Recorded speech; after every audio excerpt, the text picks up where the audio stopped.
Hey everyone, today I'm going to dive into the Amazon algorithm.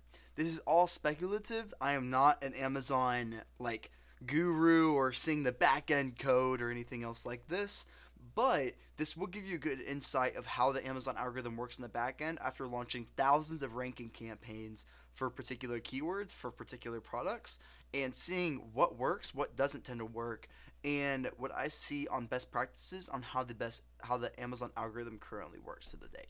So let's dive right in. So this is our master Amazon sheet that we have here with all the latest tools and things to make decisions off of. Today we're going to dive into the Amazon algorithm. So this is kind of how I see how it works. So the first thing that Amazon really cares about is profit. Okay? How can you get the most profit the fastest for them? Meaning that, as you probably know, Seller Central is where the seller takes 15% margin, where you give Amazon 15% margin. Vendor Central, depending on how you negotiate your contracts, is usually around 40% margin. I've seen a huge variety of things, but it's usually about 40% margin that Amazon takes. So, meaning that if Amazon had the same price, let's say a $100 product, and they were going to make more profit on a vendor central product where they get 40% margin, they're most likely going to show that product in replacement of that 15% margin product. So at the end of the day, they only care about how much profit is going to come that way. That is, if the conversion rate is the same. So all Amazon cares about at the end of the day, how much profit can you get them the fastest. That is how the Amazon algorithm is currently set up. So if you have a product, let's just say, let's just call this product 1, for example. Product 1 currently has a 15% margin, okay? Let's say that's the margin, and then the conversion rate on that is, let's say, 25%, okay? And you were competing with another product that also has a 15% margin and has a 30% conversion rate. So if Amazon's algorithm were to look at this, it's going to say, hey, I'm going to send this to product 2. It makes more sense to send this to product 2, so that way I get a 30% conversion rate, and that way I'm more likely to get more money the fastest. So it really just looks at, okay, I'm going to make more money with this conversion rate rather than the other one. So it takes a look at basically how much profit are you going to bring them. At the end of the day, that's that's really all they care about.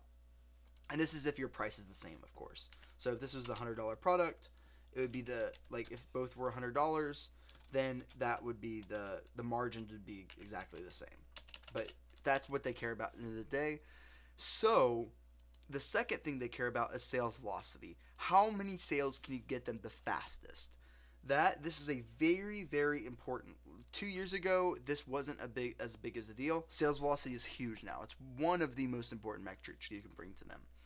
So you can easily track sales velocity through the inventory sourcing dashboard. Very easy to do. But today, we're not going to dive too much into that. It's important to know high level sales velocity is very important. Meaning, once you go out of stock, it is very difficult to get up to that sales velocity. It's a very accelerative move, meaning that once you go out of stock, you make 0 sales, then going back up to the same spot you were is very difficult. So you have to restart in an instance because sales velocity is so important now. They really care of how many sales you can get them the fastest, and you have to ramp up to that sales velocity. So when you are spending money on advertising, keep that in mind, that you want to keep your sales velocity going as much as humanly possible, or you will go down in the rankings. So keep that in mind when you start investing into Amazon ads, because you want to keep that sales velocity as high as possible to get as many sales as possible, because it will increase your organic rank and your sponsored rank. Third thing is inventory levels. Amazon actually analyzes your inventory levels, meaning that it will track, okay, like it'll say, okay, you don't have any inbound shipments, and it will see, oh, you only have 100 units left, and you usually go through 50 a day.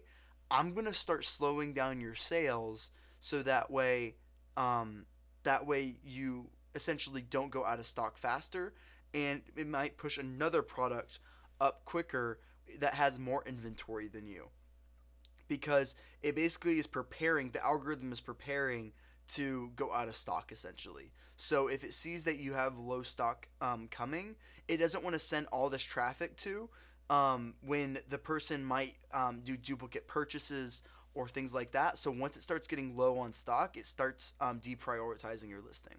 So just keep that in mind. I don't have this crazy sheet of data to back that up, but it's kind of just using the philosophy of, hey, the Amazon algorithm doesn't want to utilize, it wants to make sure that you have enough stock in the first place. And then the fourth thing is shipping time.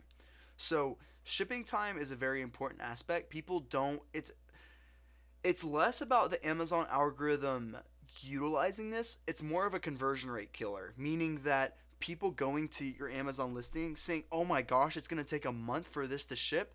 I'm not going to wait that long." Then they leave the listing and it kills your conversion rate. So, it's less about an algorithmic move, it's more about a conversion rate killer. And that's why conversion rate is a huge factor, because it's less about the Amazon algorithm actually looking at this, is more of a conversion rate killer, which will obviously drop down your listing. And then also having that Prime badge. Usually Amazon's metrics say when people have a Prime badge, you see a 50% increase in sales. So that's their metric that they give you. So having an FBA, being FBA fulfilled by Amazon, where Amazon's fulfilling your stuff, you'll see a dramatic increase in sales. At least more than a 50%. And usually we see more than that, to be honest. So being FBA is very important.